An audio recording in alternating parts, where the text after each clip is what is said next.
Hey, what's up, everybody? We just hit the fall equinox, the vernal equinox, and so the sun is now in Libra, bringing our consciousness now into the same zone as Mercury is going retrograde.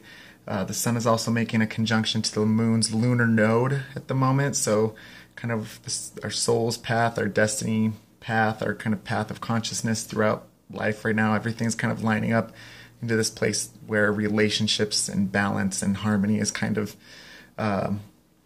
becoming a thing. And so because of this, especially because of Mercury retrograde, I've been kind of encountered a little bit of I've really started doing astrology for real now. So here it is. So why am I doing that? Kind of reevaluating why. I've had a lot of people kind of ask me about what it means and what's going on with that and everything. So on one hand, you have the traditional, the stars rule what's going on, and that we have all this. I don't want to say traditional because actually, let me go back and be very clear. Traditional means kind of the ancient astrology that's been passed down and kind of the traditional rulerships of the signs and planets and stuff. So I want to say that more like a mystical or energetic kind of a feel where you have these energies that kind of run in and out of your life, and how are these affecting what's going on? How are these affecting the people around you? All that kind of stuff. So you have that view, and I think that that's kind of what people think that astrology is that it's this magic thing, and that it rules your life, and that you have no choices or whatever. Then to keep it in balance and to keep it the scales even, as it were. On the other side of that, there's also to me an element of there's these symbols that we all share, that we have all of these certain kinds of energies in our life. We all have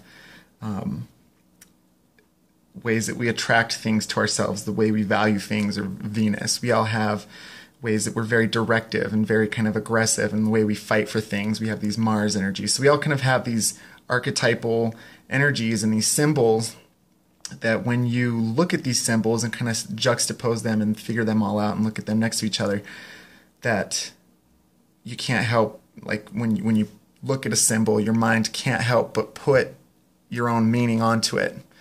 So there's a little bit of projection, you're looking at these symbols and you're gaining these things because we all have these certain energies. We all have, a mother and a father. We all have a childhood that we learn things, and we all have ways that we've learned to look at the world now. And these are all the things that astrology describes. Everything in astrology exists on a spectrum. So you have, starting, with Aries, you have myself, and then on the opposite side you have Libra, which is the other. It's the shadow. It's the other person. It's you. Then you have Taurus, which means this stuff is mine. This is what I have. This is my value. And you have Scorpio. This is your stuff, or our stuff between us. Then you have Gemini, which is your communication and stuff that you learn when you are younger. And then on the opposite end of that, you have Sagittarius, which is higher learning and traveling abroad and getting outside of your comfort zone or your neighborhood or what you already know. So then you have Cancer, which is your deep soul, your home life, your inner world, your kind of home. Cancer has that crab shell on their back. It's what you keep on the inside. And then on the outside of that, Capricorn, it's your public life. It's how you present yourself to the world. These things all exist. If you didn't have an inner life, you couldn't have a private life. Crap. Now, if you didn't have an inner private life, you wouldn't be able to have this outer life or this outer expression, right? Like with Leo, if you have your own happiness and creativity and things that you value and play and stuff that makes you happy, on the other side of that, you have stuff that makes everyone else happy, stuff that you relate to as a group, your hopes and dreams between all of your people. And then Virgo, you have your own work, your own health, your own body, your own detail, right? And on the opposite end of detail is kind of, if it's not convergent coming to a point, it's divergent. It's going apart. So on the other side of that, you have Pisces, which brings everything back out into the whole of the universe, and it's that spiritual as opposed to that body of the Virgo. So everything within astrology kind of falls within the balance of these opposites. And I think that that is important to look at. So in my approach, I kind of look at it in the same kind of balance of opposites that you have this mystical energy at work, but then you also just have these naturally occurring cycles and these archetypes and these energies that we all have and that we all share.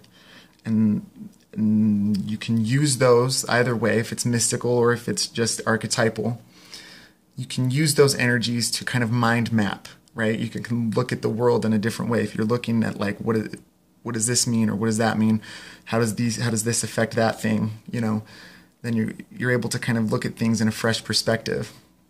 So you're able to kind of, it's the same with tarot. Like when I've read tarot cards, like I've had these very kind of almost spiritual seeming experiences where I'm like, oh my gosh, like this is telling me my life, and you know, I took the advice of the tarot and it did exactly what it said it was going to do and all this stuff. But on the other side, we all have these symbols. We all have these situations and archetypes in our lives that if we just pay more mindfulness to it and we're looking at it in that way, we're kind of using it as a mind map to look at it in a certain way, then it becomes very useful to doing what you want to do, to enforcing your will, right? Another thing that I think is very awesome, it's just me personally, but like every single person in the world has a completely unique chart. Some people could be born at the exact same time in different places, and their charts would have different houses. It would have maybe intercepted houses. You know what I mean? Like it's like a fingerprint. Every single person's chart is unique.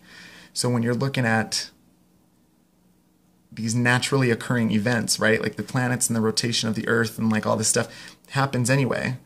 So it might be mystical. There might be these stars gravitationally pulling us, right? Like we know the moon controls the tides. So on a cosmic level, why not? Like what is the force that holds an atom together? You know, we know to a certain extent, but then on the other side of that, it's just naturally occurring cycles. It's just things that naturally are happening anyway. So why not look at your life through that lens of, well, for instance, right now, this is the third Mercury retrograde of the year. Why not reevaluate the way that you're thinking, the way that you're looking at things, the way that you're kind of processing and communicating your ideas? Why not reevaluate that? Because of these naturally occurring cycles. So it all comes down to kind of the approach and kind of where you're coming from with it. Finding an astrologer that kind of speaks your language. I know there's a lot of people I've encountered in my life, a lot of people that I've read their books or seen their videos on YouTube and have given me a lot of insight. So really it becomes about how do you want to direct your will?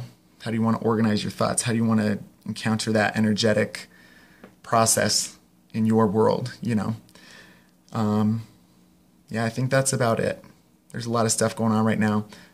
From my last new moon in Virgo update, I've actually been noticing, this is where, you know, astrology being a practice, if I'm practicing observance of these naturally occurring cycles, I said, okay, new moon in Virgo, I'm going to eat better. I'm going to exercise. I've actually noticed more the effects of my shitty eating than I have gotten the benefits of eating really well the last week or two. And I have started a little bit of exercise. I haven't gotten into my full out regimen yet, but I have started a little bit and I'm definitely feeling that. So that's awesome. You know, that's all you can do. Keep moving forward and keep working. So yeah, that's about all I want to say right now. Hit me up. Check out my page. Check out my YouTube. Well, you are checking out my YouTube. This is it. Okay. All that other stuff, willpowerastrology.com. Sign up for a reading. Talk to you soon.